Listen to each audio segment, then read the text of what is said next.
and we're going to meet our player for this evening. Hi, Dan. Please introduce yourself for the stream for our first timers and for anyone watching in posterity. Hi, I'm Daniel, longtime player. Been around in various campaigns, and this campaign I'm playing Kirk versus Sharon. That's right. You've been in... What was your first campaign with me? Was that Lost in Theros? Ooh, yeah, Togaland. Yeah. Lost in Theros was our first campaign together. And then you did Blaze of Cruelty, which you're going to have some of the Blaze of Cruelty crew in this campaign. And then the most recent one is Baptized in Blood, which we just got done mentioning in the announcements. So far, you've had a wonderful time in 3 out of 3 campaigns with me. Fair to say? Fair to say. All right. Well, hopefully we're shooting for a 4 out of 4 for From Depths Unkind. We're going to go ahead and get ourselves started, and we will introduce your character organically. But first, we're going to take ourselves to the wonderful capital city. Just testing out the buttons. Our wonderful capital city of Fordeth. Let me go ahead and put some music on.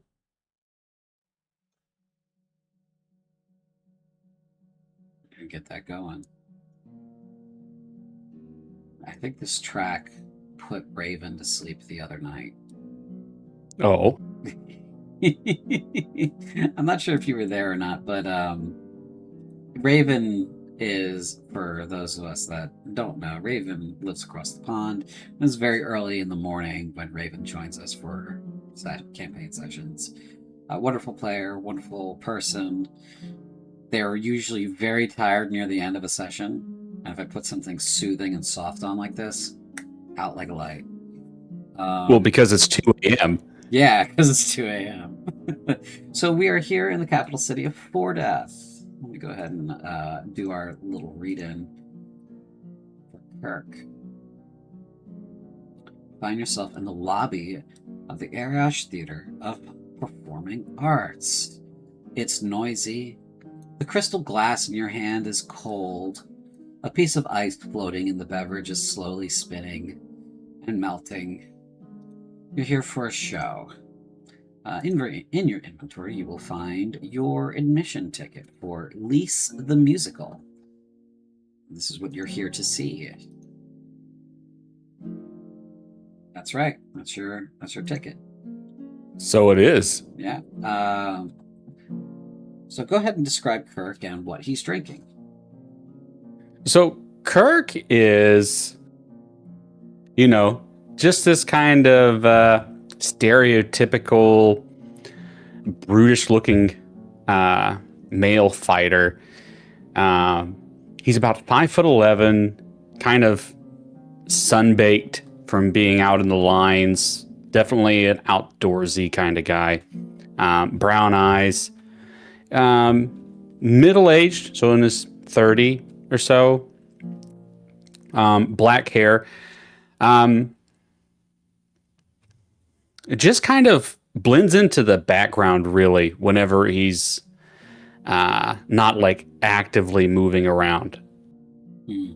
Sort of an everyman kind of guy in that setting of like military men, right? Where if you were, set amongst your battalion, you would just fade into the background, right? Yep. And I think he'll be drinking kind of a, like the equivalent of a hard liquor, like a brandy or a scotch. Okay, yeah. Some sort of like Amasac or a like sugar-based kind of like a molasses sugar-based kind of rum or that sort of thing. Something brown and aromatic, right? Yeah. Yeah. And you're here to see Lease the Musical, which is a brand new show here on Lombard Street. Duke Shar Passacor, a man in his 50s, and his son, your friend, your best friend, Captain Handon Passacor, and Duke Passacor's daughter-in-law, Xenia Pascor. As part of your party to the show, you all arrived together. Xenia and Handon are married, more or less within the past several months. Also part of your party is Commander Waislinger Hallworst, who is the commander of the Haveneld branch of the CDF, the Group Defense Force. The Haveneld branch is the northern branch, that protects Fordeath and the areas around it. You know these men fairly well, as they are members of the peerage, and you are as well. The young woman is new, but as Handon tells it, a warrior as well. You're in like company among honorable men, and these men are wearing their dress uniforms, complete with medals and accoutrements, just like yourself. The lady is wearing a fine dress and a matching scarf. Duke Pascor continues the conversation, pulling out the playbill, and says, I'm unsure of what to think of this playbill, and I've never met this actor before. Do you know anything about him? I feel like this is a play written for the youth. Your friend, Handon, turns and says, No, I haven't heard of him, but as you know, we've been spending our share of time on the front lines in the South, as have most of the youth. So I'm unsure if we're the playwright's intended audience? Waislinger, the commander, says, I mean, we're the only people left with the time and money to patronize the arts right now, which is a shame. We tend to like to see the people at these events, and the theater full. It's unifying that way. Also, they bring fruit, and sometimes they throw it. The young lady says, I've never had the chance to see a show like this before, which is very exciting. The most entertainment I've seen were street performances, circuses, and festivals and the like. The beat passes to you for any opinion that you may levy. So Kirk will he's kind of staring off into the distance, kind of moving his glass around, just the liquid sloshing. And after a beat of a pause, where he realizes people have stopped talking, he'll kind of focus back in on the conversation. And he'll clear his throat, and he'll be like, Oh, yes, the play. I'm unfamiliar with the production myself. And he'll kind of look around. They've put a lot of money into it, and I hear the opening musical number is pretty interesting. So the baton of conversation turns to the Duke. He goes, Before the show starts, I do want to hear from you, and he turns fully to you, Kirk, about this diplomatic mission. We need a reliable sort that's going to be along for the trip, not only to protect the diplomats, but to protect and represent our interests and warrior culture. Waislinger Hallworst says, Yes, our understanding is that the Dark Elves have quite the warrior culture. You wouldn't guess as much from some of the examples here in the capital, but the majority that have come to the surface are adventurous types. That's right, the surface. They live underground, not in the Shadowlands, under the shade of the rings. The Duke says, My son Handon here seems to believe that you're the man for the job. I don't like granting positions and privileges or purposes to the unworthy, unprepared, or unwilling, so I'd like to hear from you, your thoughts and feelings on this endeavor. Well, I can assure you that your son and I have been through many a combat in recent months, and while I am not too familiar with the elves as a culture, I am familiar with that of battle and where we stand on the front lines. And it would be my utmost priority to make sure the safety of the delegation is ensured. Okay, so we're going to introduce our social encounter system with this conversation. Duke Pascore and Commander Hallworst are your opponents. And that's in air quotes. This is measured on an interest and patience sort of scale. You can use any of your social stats, which I'll tell you what those are in a moment, to gauge their interests, try to move that needle so that they are more interested and they are more agreeable, to test their patience, to see what their pitfalls and motivations are, and to check their disposition. These two gentlemen are already friendly to you, they know you. So what you're going to see is like honor and intelligence and charisma and wisdom. These are all things that can be appealed to. You can appeal to someone's intellect. You can appeal to someone's sense of honor. You can appeal to a wise course of action, such as, a more conservative, cautious sort of personality. You can use all of these things to make these appeals. When you make an appeal, that would be a roll. When you're doing a check to see what may their motivations be, that is also a roll, but these don't test their patience.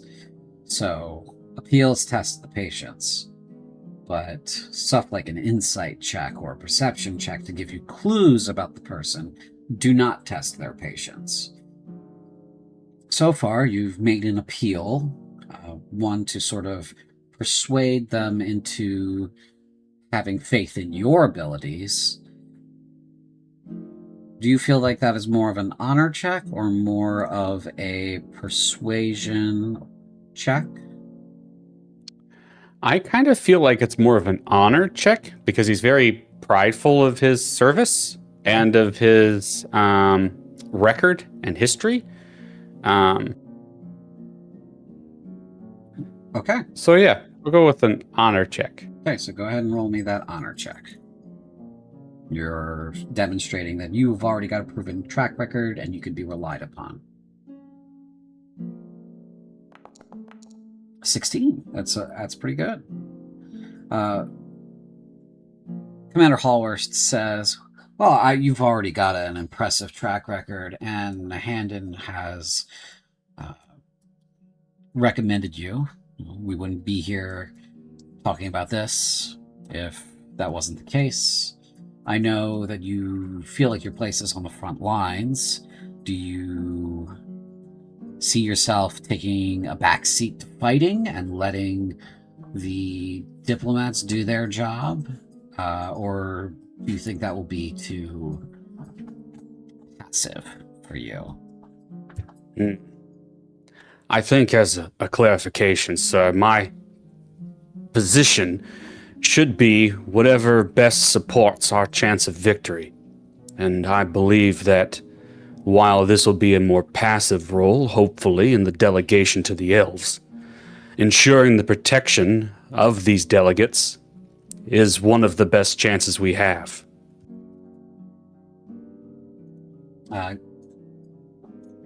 Is this another appeal, or are you trying to...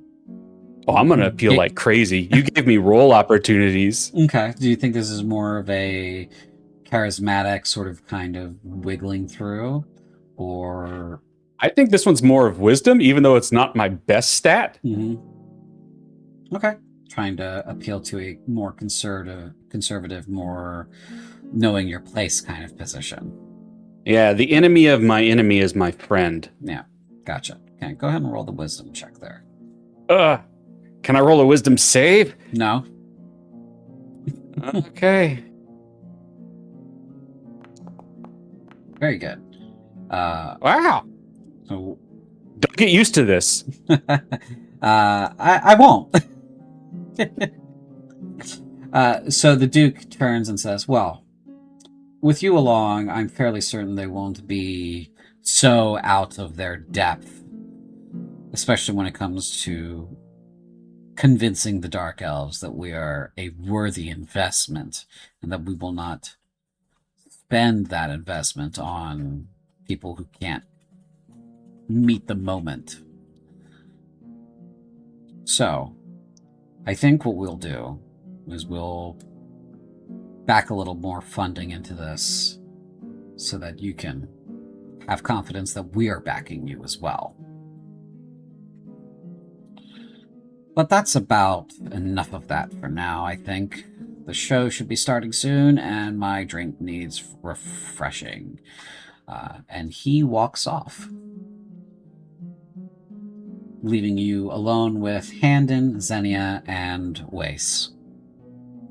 Kirk will relax just a little bit, a little tension leaving his shoulders. Mm-hmm. Handon says, "Oh, my father certainly does know how to put the pressure in the room." Commander Wace, Duke Hallworst, says, "Yes, he certainly does know how to dampen a party. Oh, look, he's found fresh victims. Those poor bastards over there. They don't know what's gonna hit them." Oh, he looks pissed. And you see Duke Passacor talking to a young woman who you don't know yet, and a person that whose gender may be undefined.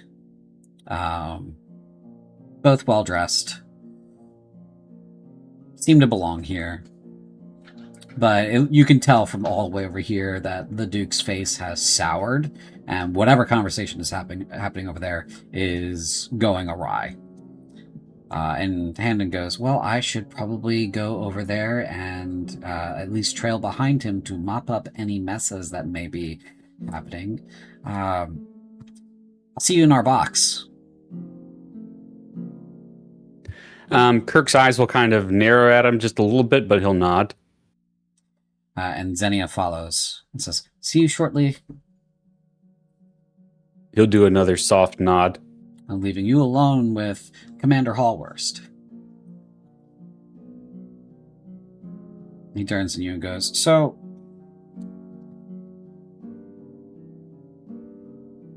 I have no illusions about your desire to be here. I know this isn't your thing. That obviously. You and I both are soldiers, and while Duke Pascor is a soldier, he spends more time hunting down cultists of the Dark Gods than he does actual soldiering. I think the man's let that sort of business go to his head a little bit. That and this whole Uncle of the Monarch business get to his head a little bit. So... Yes, well, I am under no illusion to our current state of the front line. Oh, it's bad. But I will admit a certain displeasure in having to beg for assistance. Yeah. Well, if it makes you feel any better, I'm right there with you. And Char doesn't think we should be doing this either, but it was the princess's idea. And technically, she is in charge because she is the monarch. So, we serve at her pleasure. That we do. Yeah. That said, if we can get their help, there's no loss in it for us, right? I suppose not. Although it really depends on what kind of help they're willing to offer. Well, that's part of what you're going down there to figure out, what they can offer. We have no idea what their capabilities are. There seems to be something that we could use. Be sure that your opinion about that in a military manner is inserted into our negotiations. The several folks that are going along have no military experience whatsoever. Kirk will kind of raise his eyebrow at the other gentleman. Can I do an insight check? Sure. Yeah, you sure can.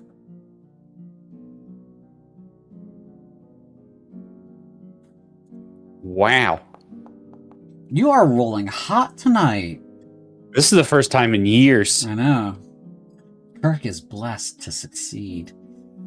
Well, he's the most basic of fighters. Maybe I should have been doing this from the beginning. Maybe, yeah. So what is the purpose of this insight check? Is this to determine, his feelings on the moment, on the feelings of the conversation? Like what's your line of inquiry with this? This is to determine if he has any motives or any sort of what's the word I'm looking for? He has any hidden objectives around the delegation and getting maybe things I've heard, maybe things I can piece together, maybe things I know about him, about trying to influence the negotiations to benefit maybe a specific faction or specific group of people over the empire as a whole. Hallworst is a straight shooter, but he's not as cranky or doesn't play things as closely to the vest as Passacor.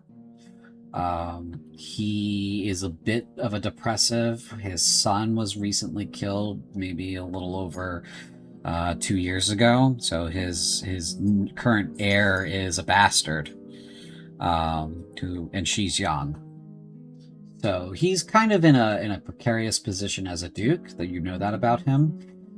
He doesn't have any ties to, at least not personally, to the Corinthian military-industrial complex. He's a warrior's warrior kind of guy, and you're aware that he does not want the conflict to get to his command zone, right? Because that includes the capital and his own personal land, and a lot of very important cultural lands to Corinth. But it's not so far outside of his zone that he feels like he can sit on his haunches and wait. So this feels like a moment where he's trying to also help in a way that he can by offering strong suggestions to you, but he doesn't have like a personal stake in or means to gain from this, from what you can remember and also tell based on his demeanor. So okay, I'll take what he said at face value then and nod. Yeah. So he goes, if they have like a weapons platform or some kind of useful machinery that stands out to you from that sort of perspective, like a means to help tip it in our direction, that would be something that you may want to focus on and try to get for us. And vice versa, if they want something specific that we already have and are willing to give us more material for it, there's nothing that we have that is so secretive that they can't have it. Make sure it gets paid for. I understand. I haven't read any reports or come across any information of the elves possessing any sort of technology like that, or materials, but it's certainly worth checking out. They're very secretive, those dark elves. We don't know exactly where their city is. We don't know where, much of anything about them. So part of this is going to be intelligence gathering. Get to know them, figure out what makes them tick, what they'd be willing to let go of. That's what most of the diplomats will be doing anyway, right? And one of them is a dark elf. That one, I think. And he points out a beautiful, tall, dark elf that is, speaking with Hand and Anzenia now. They're chatting up. She's got some military officer on her arm. Looks like they're dating from all the way over here. And she's pretty. She's well dressed. She's got jewelry on. She's bedecked. And he points her out and says, she's going on the trip too. So, when we get moving, be sure to introduce yourself to her. And get to know them. Make friends, loosen up a little bit. And if one of them does absolutely challenge you to a duel, do put them in the dirt, but not kill them. We're not trying to,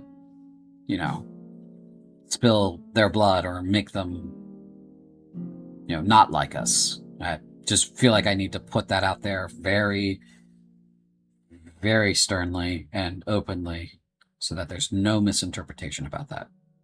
Kirk will smirk at that. I will try to hold back, I suppose. Just enough for them to know that you were holding back, but not to feel insulted by it, right? Of course. They're dimming the lights. We should get going. Let's go to our seats. And you and the rest of your party go to your box with some fresh refreshments to see Lise the Musical.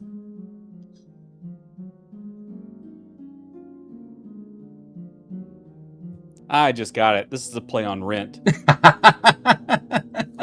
Whatever do you mean? After the show and waiting out front of the theater at night, it has since gotten dark. The several of you are waiting about, waiting for carriages to roll up. Duke Passacor looks a little beside himself, and Handon turns to you and says, "Well, I thought it was good. It was a little confusing." I don't really understand all the counting. I don't understand why that was necessary. That was a lot of numbers for supposed to be a show and entertainment. Like, the singing was fine. I don't know why the numbers. It was. Oh yes. I'm right there with you. It'd be different if we were talking about like troops, right? That would be different. But why are we counting time like that? I don't know. Baffling. Xenia kind of shrugs and goes, "I thought the show was great." I don't know if it spoke to me in a way that maybe you all missed because of where I'm from, but I thought it was good. I thought it kind of touched on the average Corinthian's experience a little bit. Duke Passacor kind of just chuffs and says to Commander Hallworst, "We should let the young people ride together ways. Go on back to the house, Handon. Commander and I have more to discuss and are returning to the castle for a time." Commander Hallworst says, "Yes, let the old men work." And a carriage pulls up for you, Xenia, and Handon. Yeah. Kirk will look back at them real quick, and then look over to Handon, and then look back at them real quick, kind of making sure that they don't need an escort, and then nodding and going with Handon. Okay. The three of you climb into the carriage and are set off to the Passacor house in the city, which is not far from the theater. Just on the other side of the castle in Central District, maybe a 15-minute drive if the driver takes their time and ensures a smooth experience.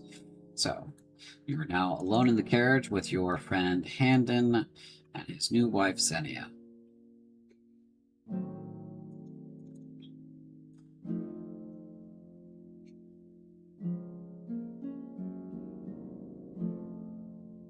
A horse is clopping along the street. Yeah, I think there's still kind of a little awkward moment of silence as Kirk really,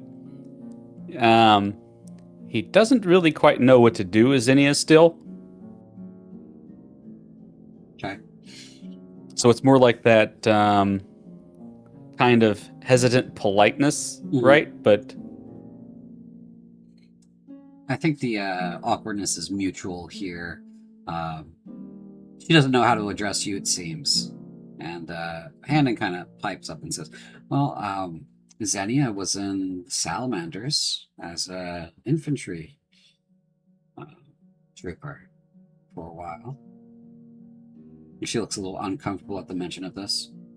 Uh, he's a soldier too, honey. It's not like he hasn't seen his fair share of the gruesome. She says, I know, I just don't like talking about it. I don't like talking about it. That's fair. The salamanders have seen their fair share of combat. She nods. Handon says to you, I know this whole thing was kind of out of nowhere, out of left field. God, I wish baseball would start up again. But that said, I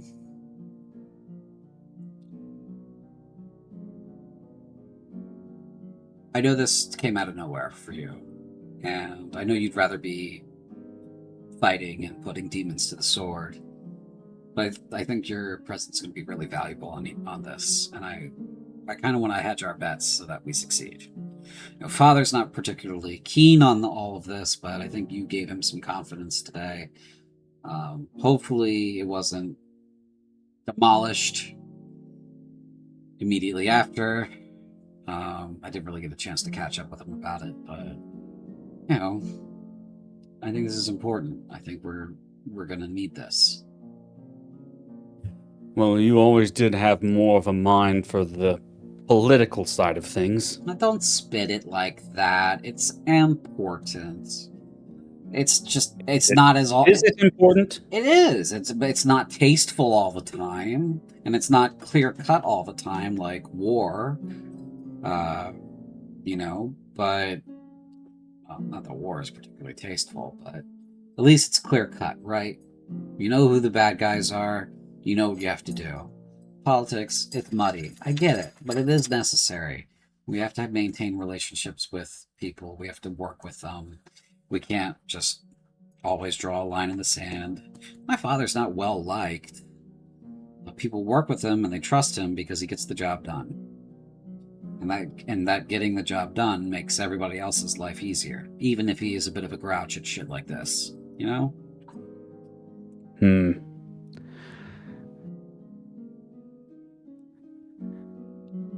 I'm not sure if I see the benefit of it, Hidden. Well, I get it. I do. If they don't like us, though, they'll be less willing to give us what we're hoping to get from them.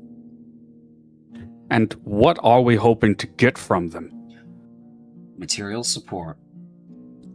We don't have the means or materials to arm and armor all of our troops. We've lost Helcorth, we've lost Rosserford, and with it goes 2/3 of our ability to output war material. Swords, armor, ammunition, the stuff that makes fighting the war easier. I'm sure you've noticed, fresh troops are coming on the field barely with leather armor. Barely. And that is... Of course I've noticed. Right. That's what we need. That's the stuff we need. We need armor, we need weapons, we need the means to produce it. And supposedly, the Dark Elves have that. They supposedly have the manufacturing capability and the materials to meet that demand. We're not asking them to fight for us. We're asking them to arm us. There's a lot of assumptions going on here of a race that is set back in the shadows while we've spilt blood. You're not wrong. But the Zetegnians aren't going to be helpful. They're probably getting attacked soon. Yes, well, it's about time they share the load. I agree. Father would rather us be talking to them and taking from them. He's been convinced otherwise so far.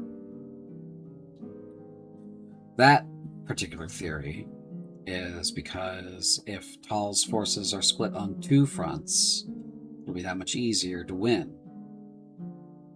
They're not wrong about that, but let's be honest. They're gonna roll over Zectegnia like they did Valcahol.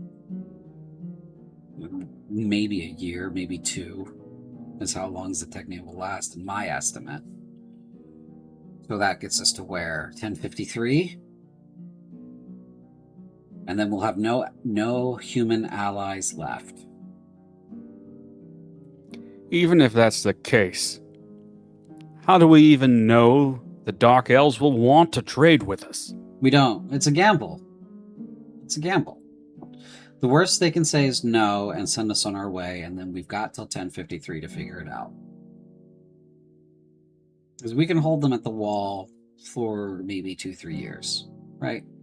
Eventually, those forts will start running out of all the things I mentioned, and their ability to fight back will decline as expected with that, and we'll be figuring out what to do after that. So, I get it. This is going to be a problem, and it's not. I don't like it any more than you do. There's hard choices. We've never been in this position before as a country.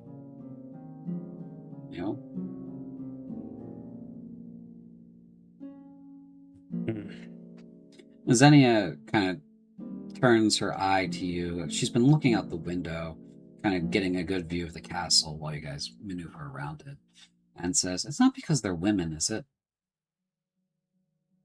Because they're women? Yeah, I hear most of the Dark Elves are women. No, that wouldn't have anything to do with it. Okay. What it is because they hide away. They don't know what's going on in the world, or they don't care. No. Maybe they can be convinced to care.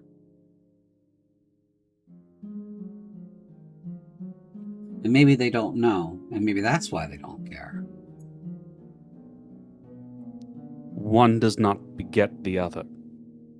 Why not? Because to not know is ignorant, and to be ignorant is not to care. Right. So if they don't care, you can't fault them for not knowing because they don't know, and you can't fault them for not caring because they don't know about it. And if we can convince them by telling them what's happening, thereby they would know, then they should care. But if they don't care at that point, then they don't care, right? It's easy to say in a comfy carriage when you're not sleeping on the ground in the front. She nods and says, "I've slept on my fair share of mud, too, yeah."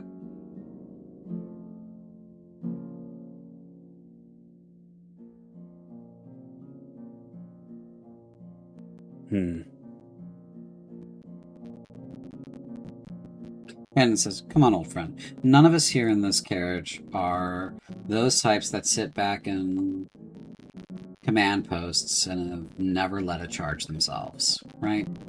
Xenia was on the front lines as light infantry and almost got killed. You know where I've been. You know where you've been. Nobody here is that guy who just spouts orders and lets it happen to their men, right? You're among friends here."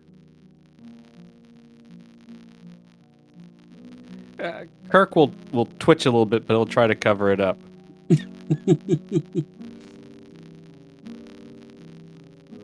Hannon says,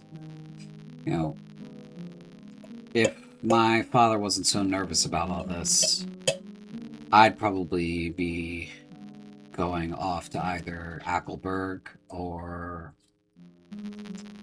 Karl to protect one of the flanks. But he's expecting something to go bad. So. Yes, well. We all know how you are at protecting flanks. Oh, come on. That was a perfectly good steak.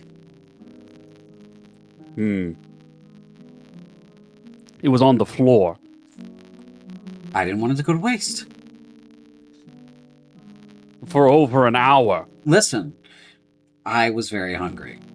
I hadn't had salamander in days, and it was mouth-wateringly good, and it's not my fault that it wound up on the floor, is it? It had Franklin's boot print on it. I don't care. I don't care. I don't care. And what happened to Franklin anyway? As far as I know, he's still there. Deserved. He stepped on my steak.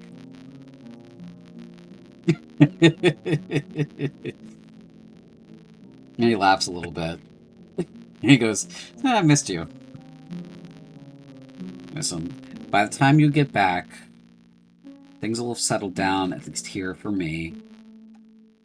And I'll probably be heading off to some fort on the wall. So we should get up to a little bit of trouble tonight, you know, just for old time's sake, and you leave on your trip soon. So Yes, perhaps you're right. oh, There's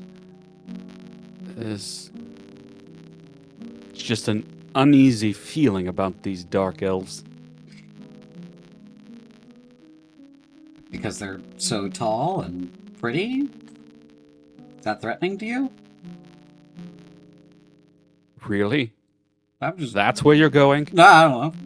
I'm just saying.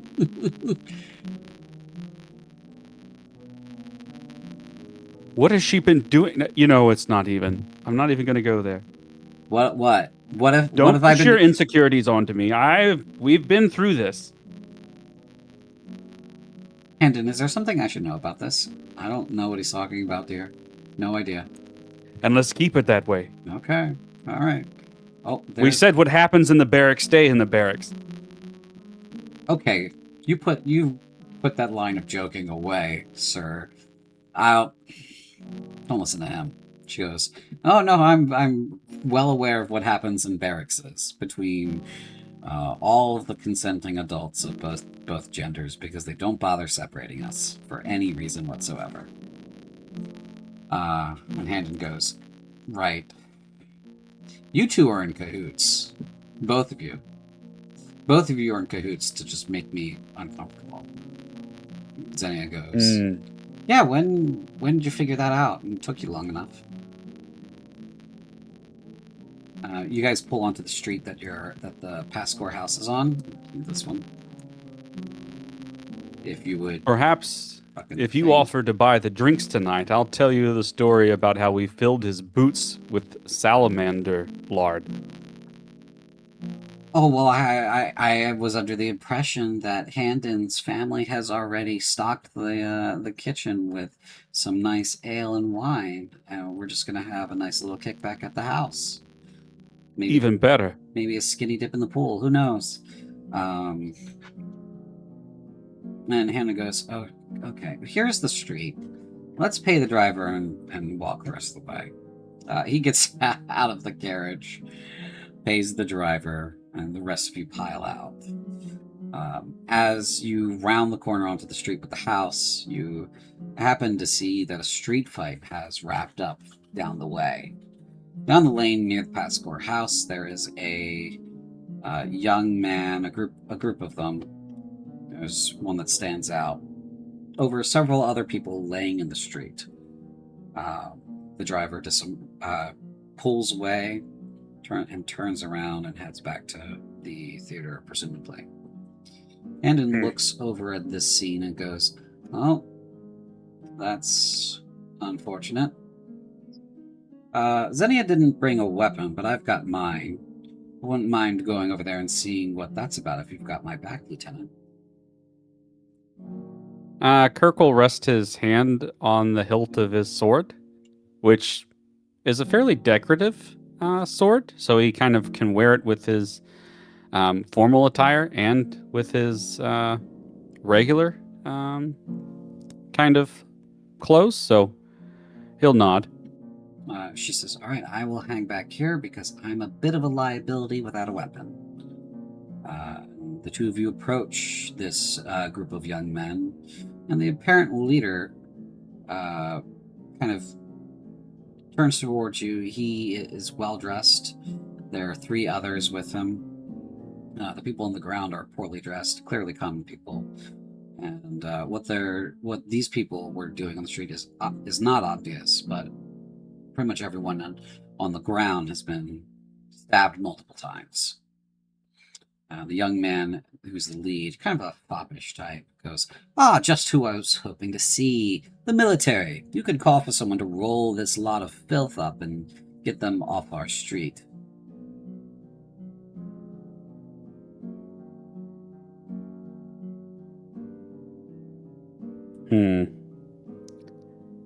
Kirk will not look very pleased to be here.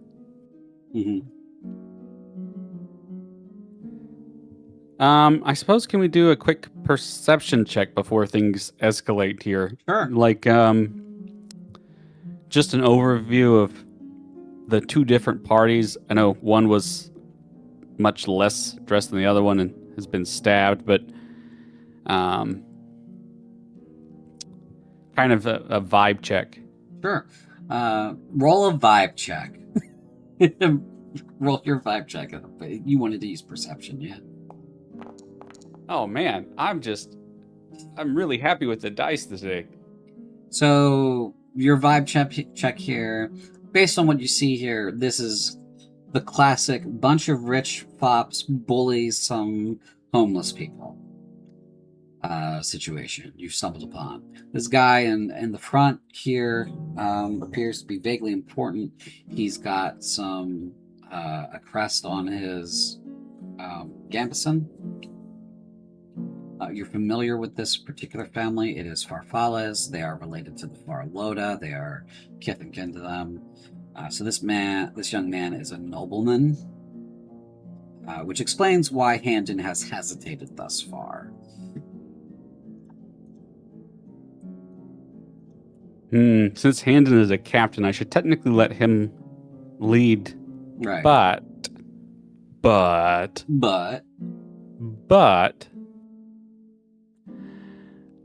I will maybe put my foot in my mouth. Okay. I'll step forward with my hand on the hilt of my sword, and I will be like,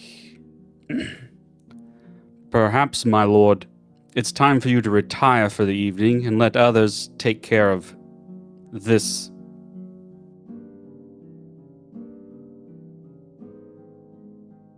Kind of gesture about the street. Go ahead and make a perception check. Persuasion check. Can I make an intimidation check? You sure can.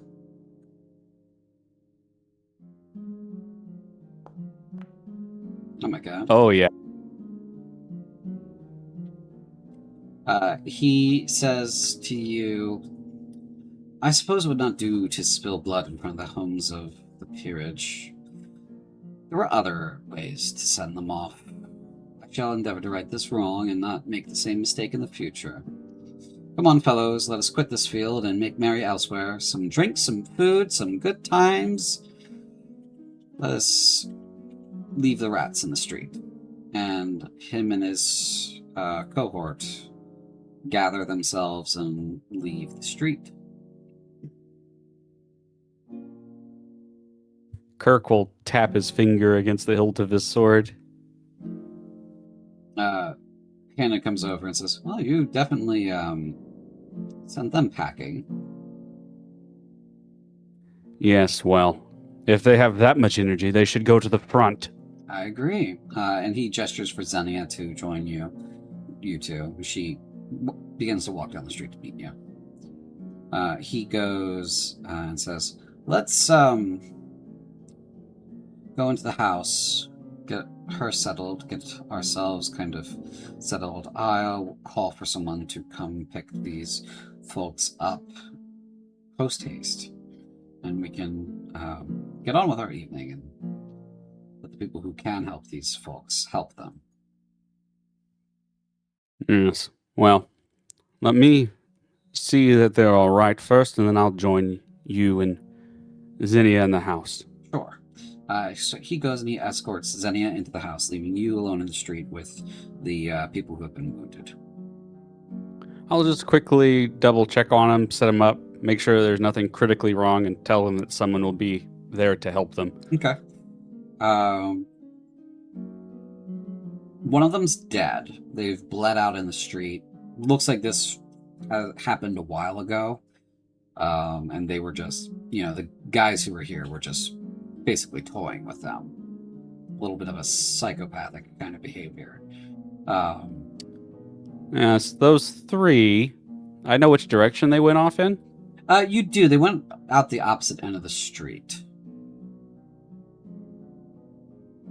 What about the other ones that are alive? The other ones that are alive are pretty badly wounded, but they'll, so long as help arrives soon, they should be okay if they're taken to the hospital.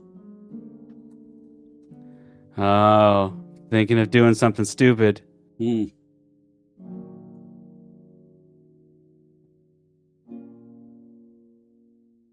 Mm.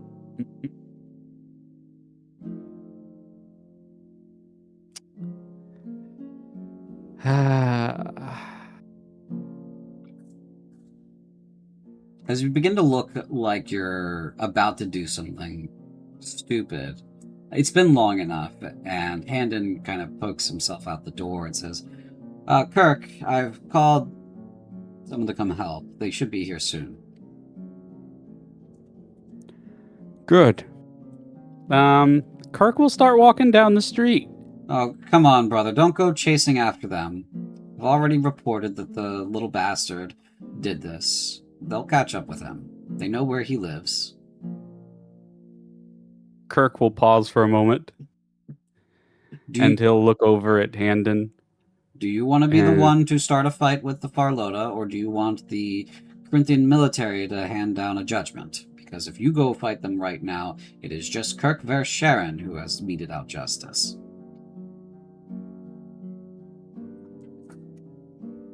Yes, well, at least that would be doing something. Would be doing something, and I've also done something, which is to call the authorities who will do it neutrally. They'll pay for this. Maybe they'll go to that front like they're supposed to be. Politics, Handon. Yes, and it has its uses. You don't want your brother to be put in a hard way down in Sorath just because you did something with Sember called Farfalis. Think about it. Valentin's got enough on his plate. He's trying to keep a city together. Yes, well. Look at the cities that we're protecting now. He'll turn back and look at the dead body on the ground. Is that one dead? He'll nod. Waste.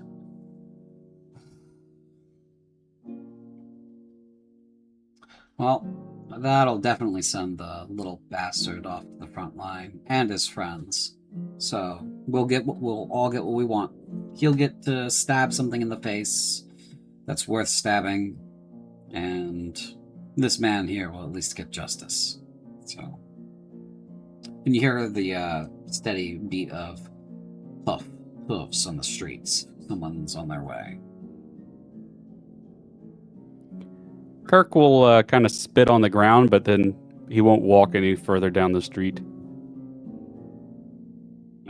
At this point, guards arrive, and some folks come out of the one of the carriages, take the bodies, take the wounded, load them up, and go on their way. Handon gives a statement to one of the guards.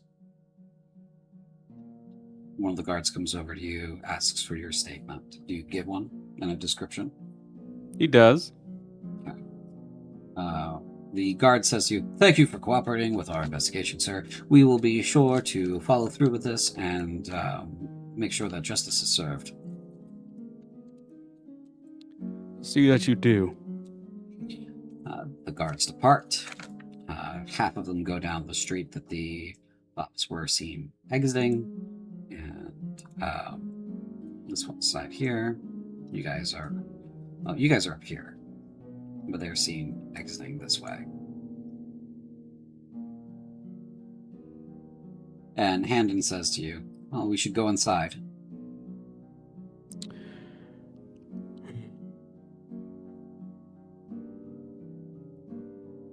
I'll follow in a moment, Handon. I seem to have lost my appetite. Are you about to do something stupid? Not tonight. Okay. Well, I trust you. And he goes inside.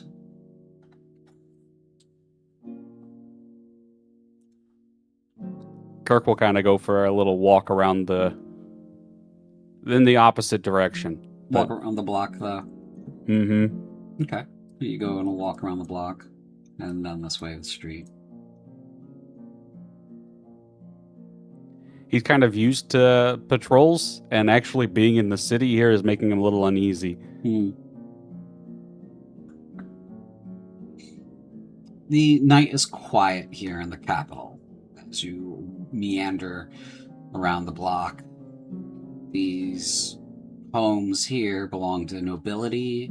The walls around them are high, but you can see vegetation like poking up over them, trees and such, tall bushes, topiary, that sort of stuff. The benefits of privilege. And otherwise, quiet, abandoned. It is quite late.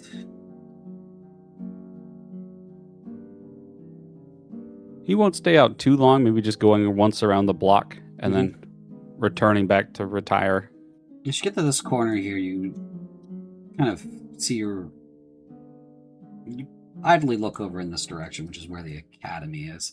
These grounds here, including these buildings, are part of the Royal Corinthian Academy. They are purposely positioned very close to the places where the nobles have their small estates inside the capital, because it mainly serves the nobility. You see that there's some lights in some of the upper windows of the dorms. At least some members of the peerage that attend are awake and busy at this hour, either studying or performing experiments and that sort of stuff. So perhaps some small comfort knowing that at least the wheels of academics are still turning, regardless of who's attending.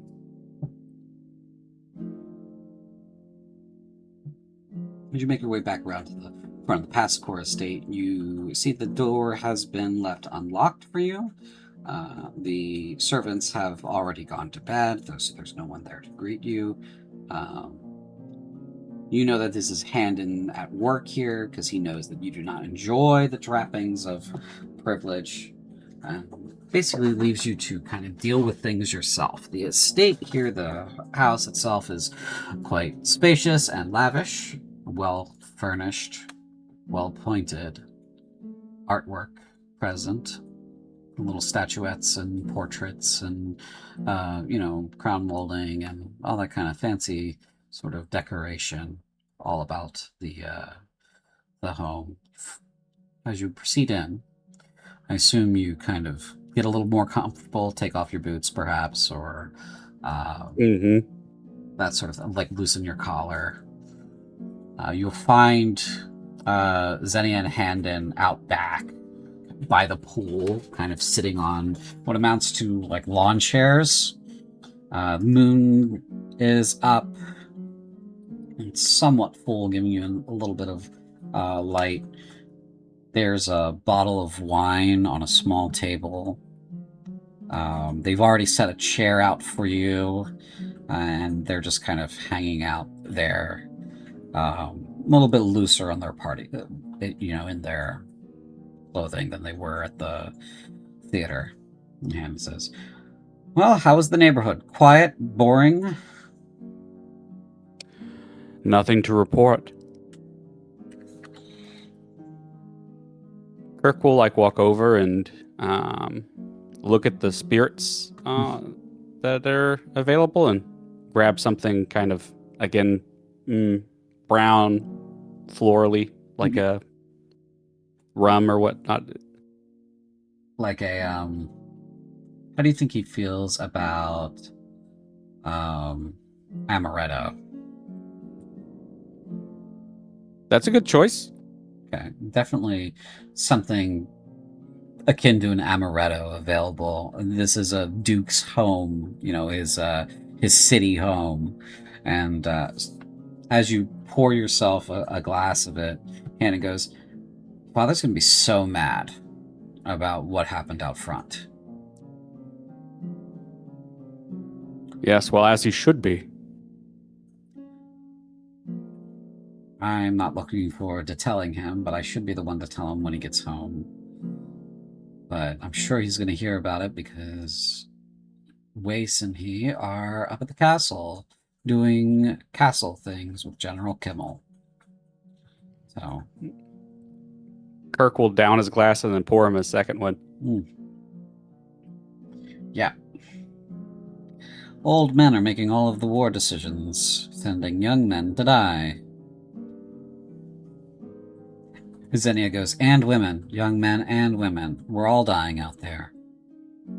And she takes her scarf off, revealing a very nasty scar across her throat. And you remember, she was almost beheaded. And Handed saved her life during that battle. You were there, but you didn't witness it. Yes, well, we do try to be an inclusive army. It's appreciated. The pride of the country. She raises a little glass up, has wine in it, and says, well, I think being that I can no longer serve in a military capacity, I've done my duty for my country. And whatever happens after is what I guess happens after. I don't like feeling useless, though.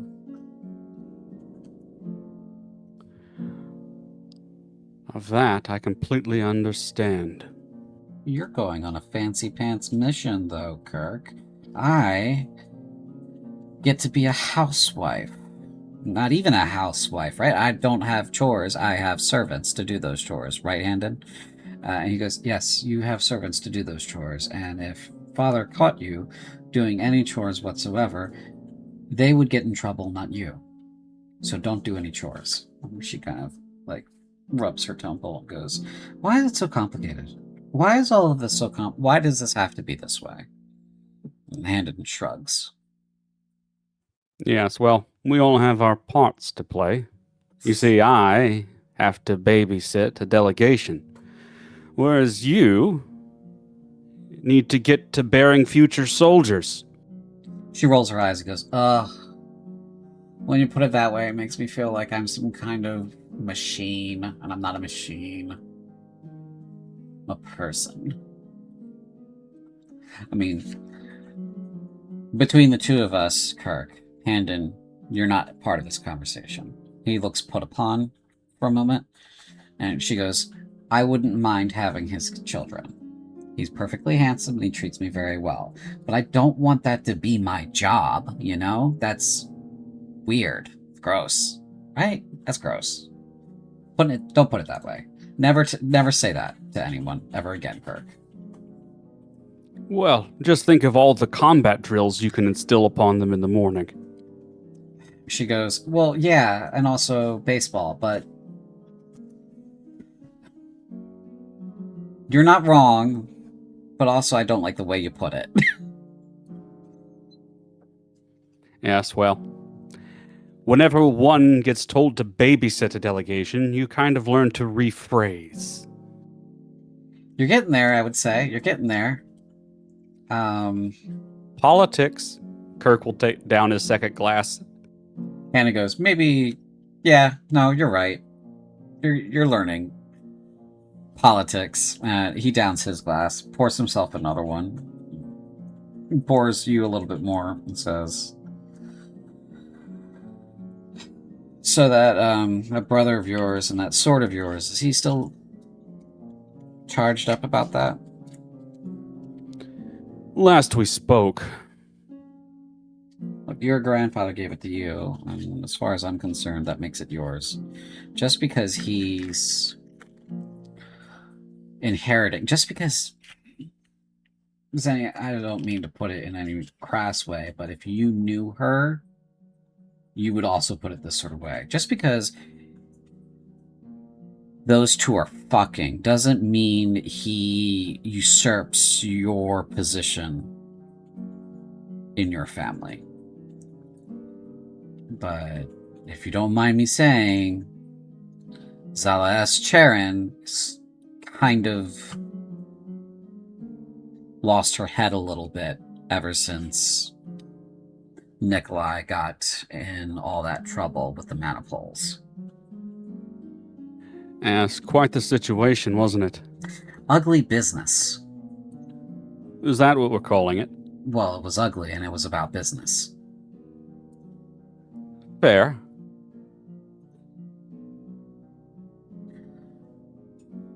But ever since Valentin and Deves shacked up, they've got a kid.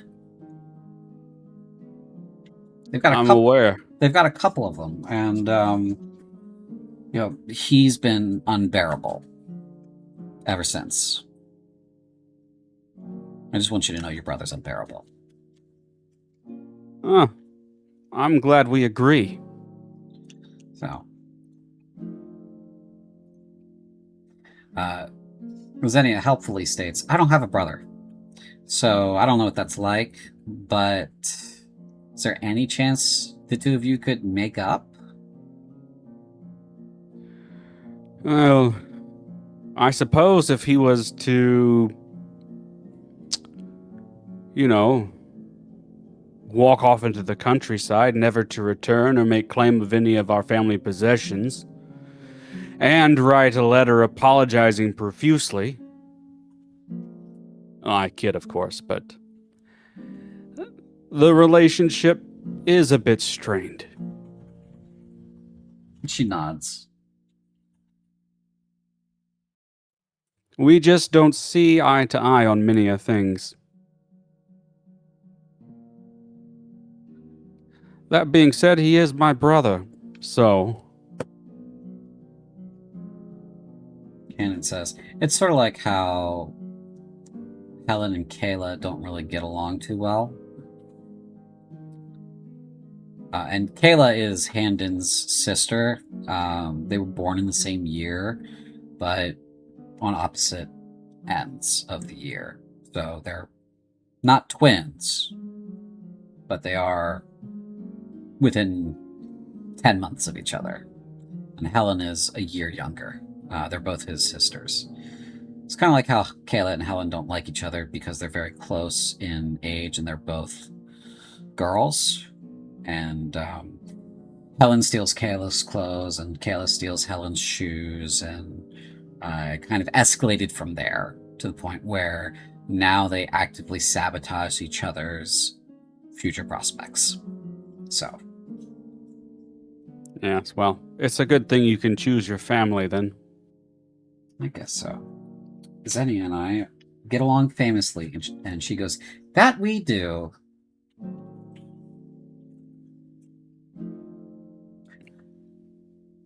Kirk will roll his eyes. Hannah goes, oh, come on. Your brother's willingness to get on with that kind of business is maybe why he's kicking your ass with all of this family stuff. His willingness to capitulate to other politicians and play... I don't even want to know, is the reason why he's kicking my ass and all of this stuff. Oh, your refusal to play kind of hands him the entire board, is what I'm saying.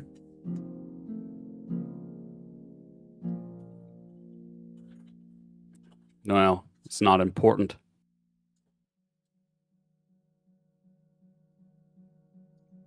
So long as you don't mind him being in charge of your family come the death of your parents and,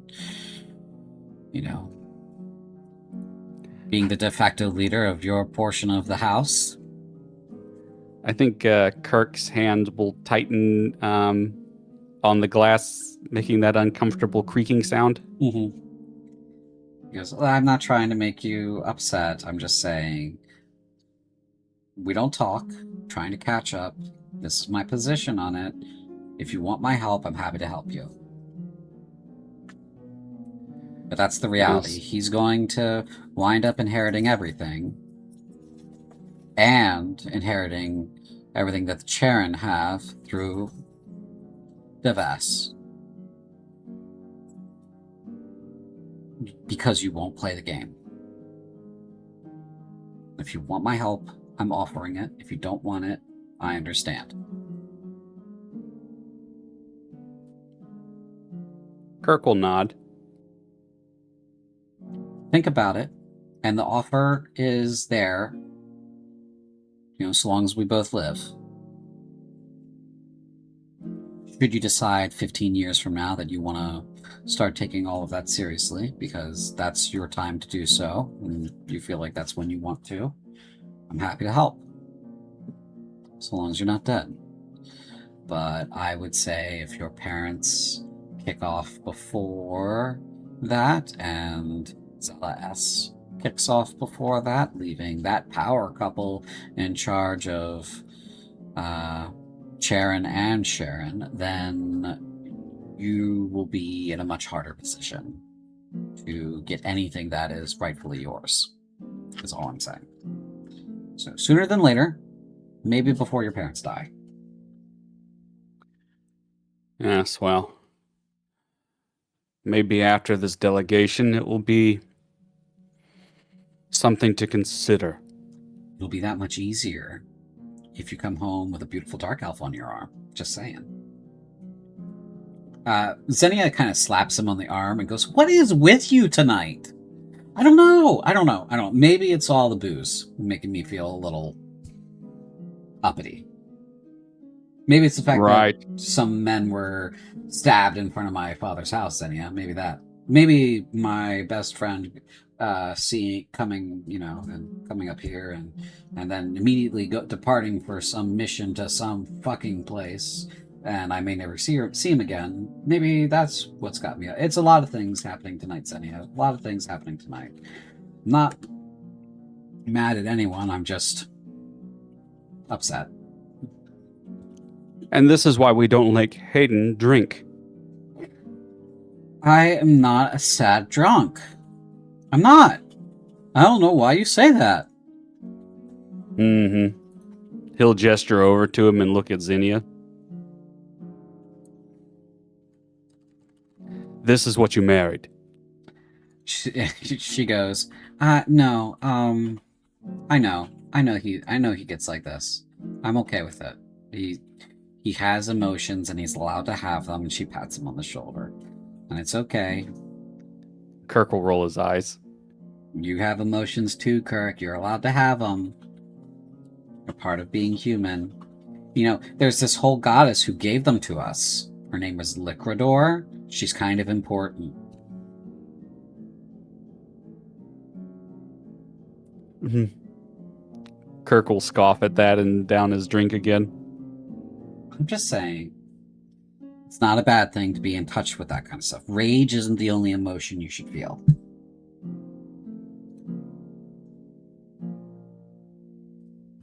Yes, well, perhaps I'll explore my emotions in greater detail.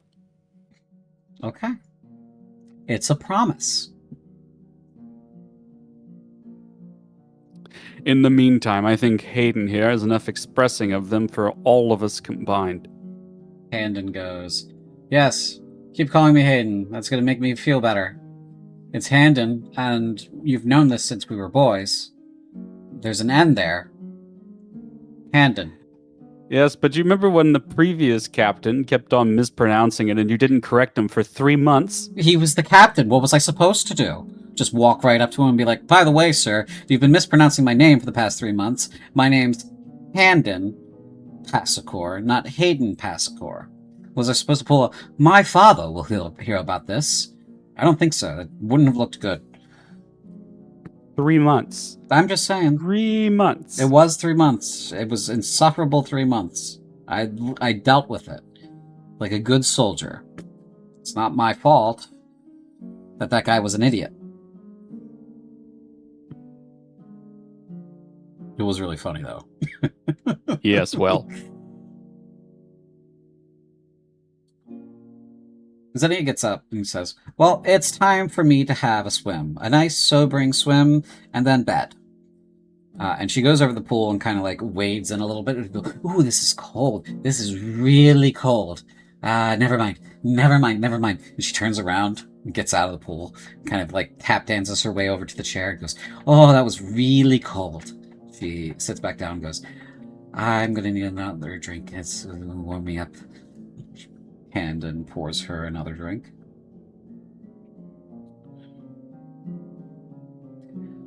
I'm surprised it's not frozen over.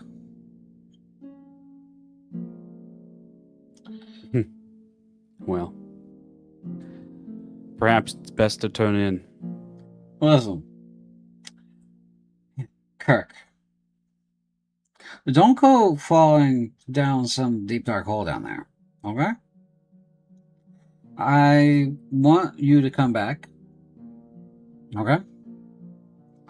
And then we'll solve the problem of your brother, like you promised, okay? And we'll win the war. It'll be easy. We'll win the war.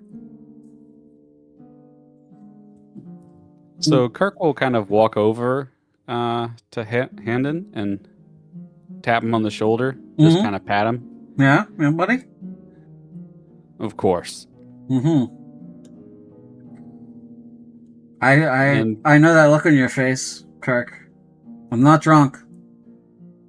I've had more drinks than you, and I'm not drunk.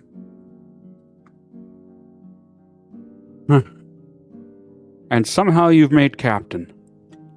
I'm allowed to let loose every once in a while because my job's very important.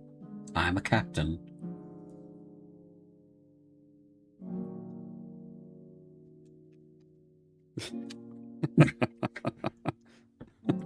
Okay. I guess I'll stop pretending and I'll go to bed.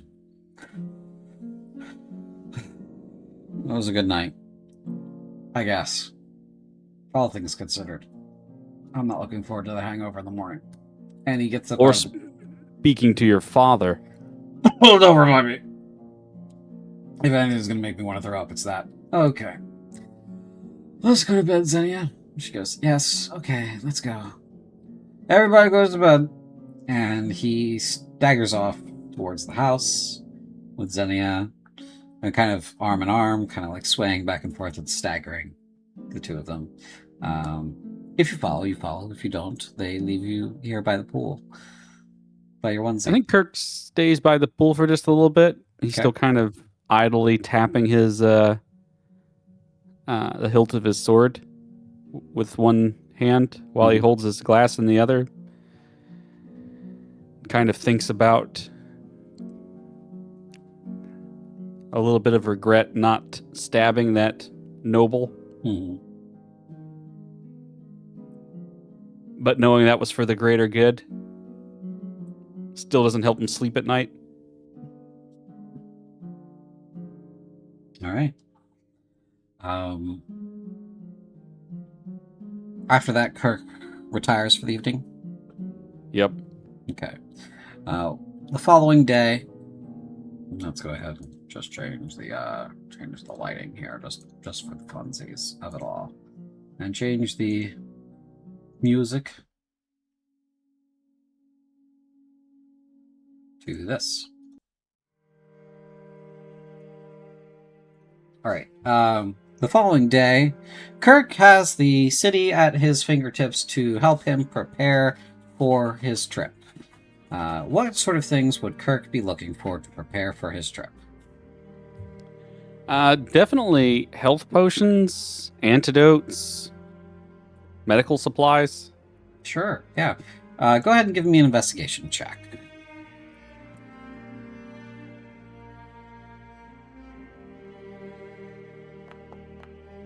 All right. You can very easily And you know the process for all this sort of stuff. Very easily requisition some, a couple of health potions and like a healer's kit.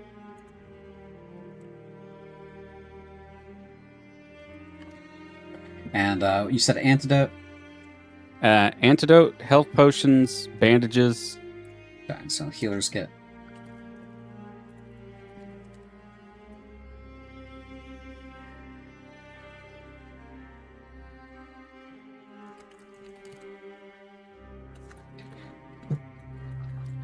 I know it's in here.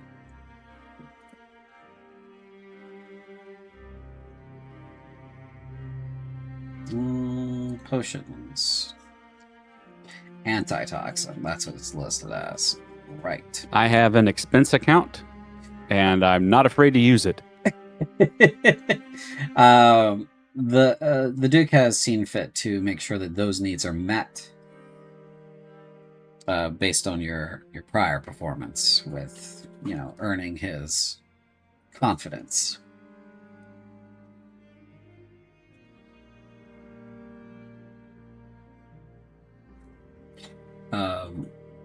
And Kirk is prepared for his trip. And you will depart on the 1st of Florus. I would like to make sure that the expedition is kind of stocked up on supplies, so I'll just double check the supply roster for food, provisions, lanterns, camping supplies. Yeah, you find all of that to be well in order. No mistakes have been made on the inventory. You see that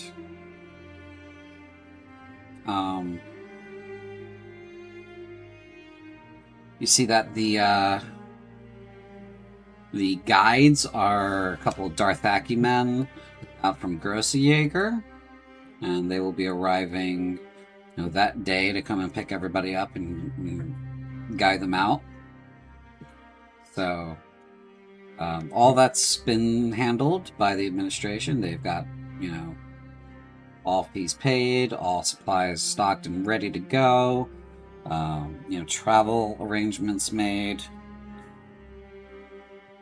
One other thing I would look for is I'd like to remember what For Death is known for, like culturally or trade good wise. Maybe it's like a food or a spirit.